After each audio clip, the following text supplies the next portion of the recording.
जगात केवळ आपणच शांतता निर्माण करू शकतो या भ्रमात असणारे ट्रम्प यांना मुळात जगातील अशांततेपाठी ते स्वतः आहेत याचे भान आलेले दिसत नाही।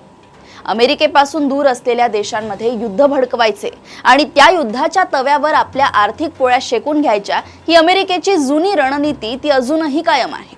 या युद्धांची अमेरिकेला प्रत्यक्षात कोणतीही झळ पोहोचू नये अशी खबरदारी अमेरिका सतत घेत आली आहे। परंतु यावेळी इराणने अमेरिकेचा हा डाव त्यांच्यावरच उलटवण्याचा प्रयत्न चालवला आणि त्यामुळे ट्रम्प यांची तडफड वाढलेली दिसते। इस्रायलच्या नादी लागून अमेरिकेने इराणसोबत विनाकारण पंगा घेतलाय। 2-4 दिवसात आपण हे युद्ध संपवू आणि इराण आपल्या समोर गुडघे टेकेल हा ट्रम्प यांचा भ्रम लवकरच दूर झाला। इराण ट्रम्प यांच्यासाठी गळ्यात अडकलेले हाडूक ठरले आहे।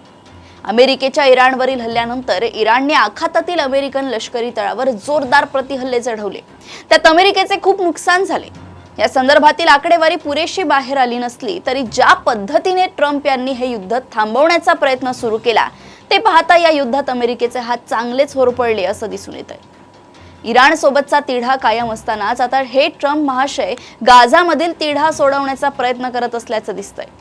अर्थात पूर्वानुभव लक्षात घेता ट्रम्प यांना इस्रायलच्या सरकार किंवा गाझामधील हमासचे अतिरेकी भीक घालतील असे वाटत नाही। एकूणच एकाच वेळी अनेक आघाड्यांवर युद्ध सुरू करणारे आणि ते युद्ध थांबवून जगाचा शांतता दूत म्हणून आपली प्रतिमा निर्माण करण्याचा प्रयत्न करणारे ट्रम्प चांगलेच तोंडघशी पडत असल्याचं दिसतं।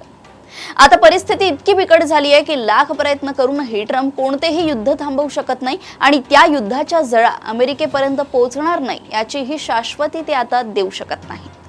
अशाच घडामोडी व अपडेट्स सोबत पुन्हा भेटूया देशोन्नती संपादकीयमध्ये। बघत रहा देशोन्नती। नमस्कार।